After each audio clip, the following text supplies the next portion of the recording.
Happy 2020, everyone. Happy New Year. Welcome back to my channel, or if you're new here, it's Moody Dreamer, and I'm glad to have you guys.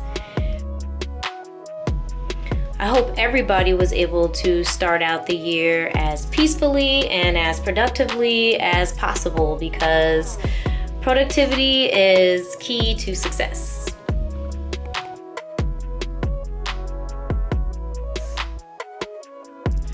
I wanted to start out this video sort of showing you guys the erasing and the adjusting and all of the things that go into initially drawing the portrait out. I didn't show the entire drawing, but I did want to sort of show you guys how much adjusting I do, even from what I feel like is initially right, and you know, all that.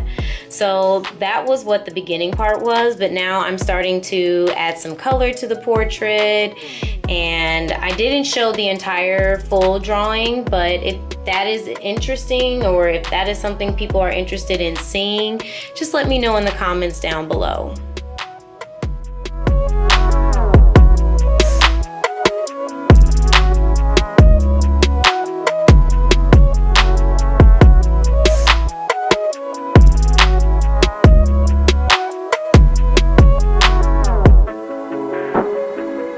As you can see, I'm starting to apply some colors, starting to map out the tonal shifts and all those things, because as I've said in other videos, I do sort of act like a painter when I draw, or when I start to add color. I sort of, you know, work the entire drawing. I don't hone in onto an area until I feel like I have enough built up, which is very similar to how a lot of painters work.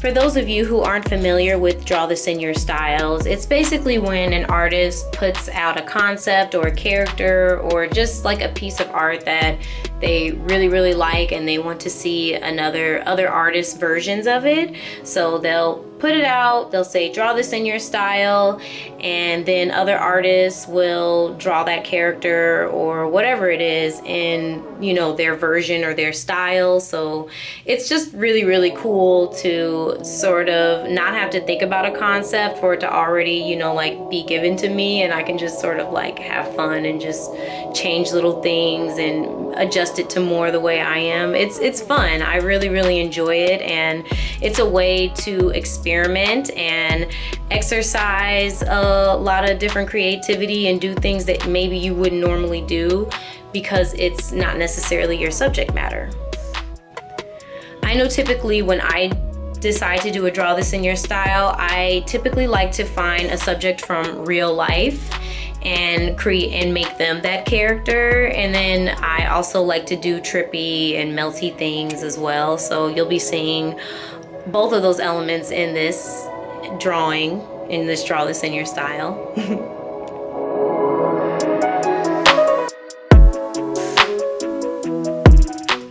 So glazing is considered more of a painter's technique, but it's essentially when you can layer colors on top of each other in a transparent manner, so that when light filters through, you pick up a little bit of every color, and it creates three-dimension. It starts to create the three-dimension that makes stuff look realistic.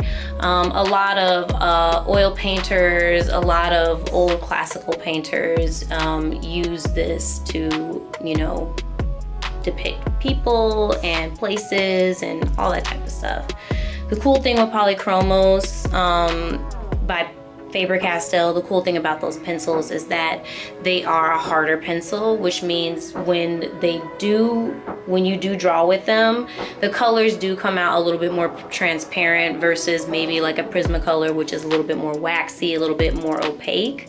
So the cool thing that I love about Polychromos is their ability to glaze, and how you can sort of just slowly layer colors on top of each other because they're not as waxy, and then add mineral spirits on top of that, and then you can go ahead and keep adding layers of color pencil on and on and on and on and on. There's never really, I've never really had wax bloom with these at all. They just keep going and going and going. So you can definitely reach realistic heights with these pencils, and that's why I absolutely love them. I love all my colored pencils.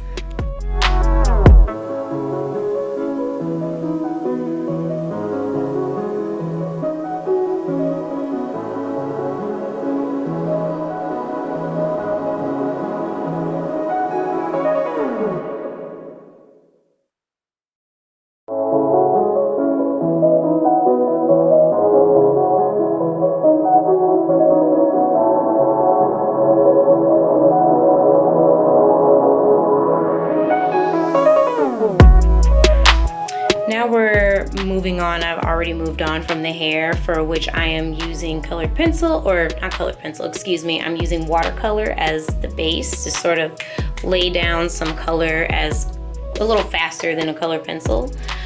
Also, I'm starting in on the background, which I do want to talk a little bit about. I hope that there's time.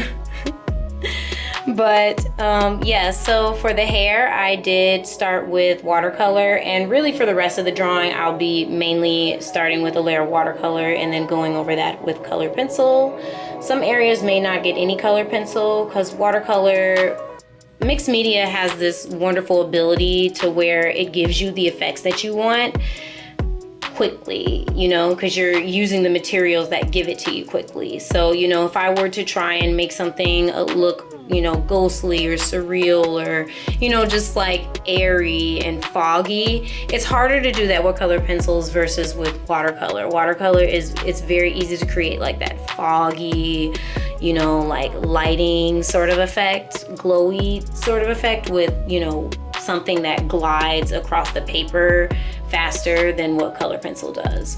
So that's something to think about too when you're drawing, you know, like what materials will render whatever effect you're going for the best and the fastest.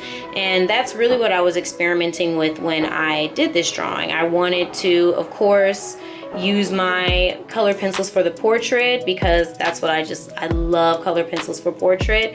But I also wanted to play around with how other materials, you know, like enhance or sort of inform the art.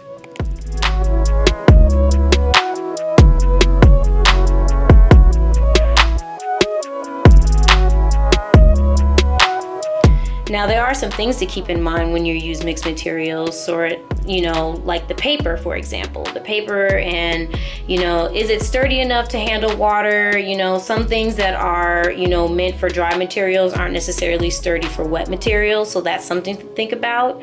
The paper that I used is actually pretty heavy. It's mixed media paper, so it definitely could take water. It could probably take more layers than what I gave it.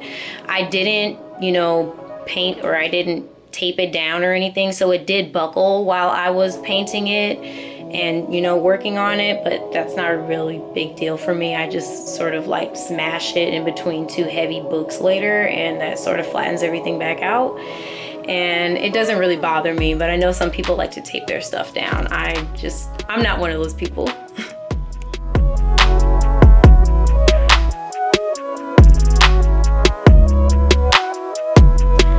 So as I'm working on the shirt and adding the highlights, this is what I wanted to sort of talk about with, you know, how materials can sort of enhance. So I put down the blue, and then on top of that, I started to add the folds and the white highlights into the shirt, which I feel like because the blue is underneath, it really, really helps create like sort of a more realistic looking shirt. So that's what I'm talking about when you think about how materials can inform one another and enhance one another, and also what's going to give you the results that you want the fastest. If I had used colored pencils for this entire thing, it probably would have taken me way longer, but because I decided to mix it up and mix the mediums and, you know, use watercolor to get some initial color down, and then added a few layers of colored pencils on top, I wouldn't even say layers, I'd say maybe about one layer, it worked.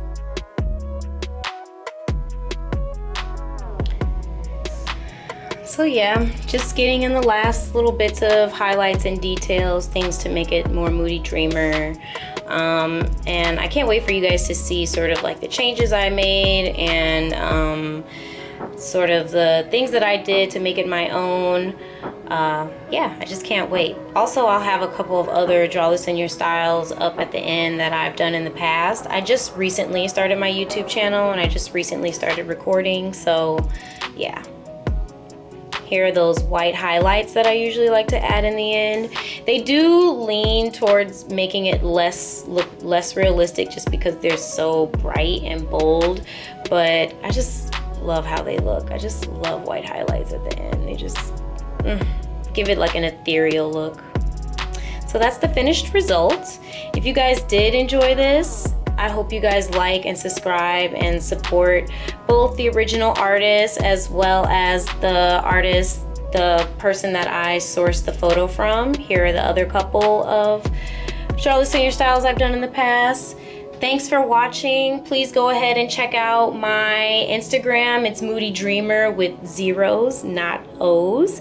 And I hope to see you guys soon. Bye.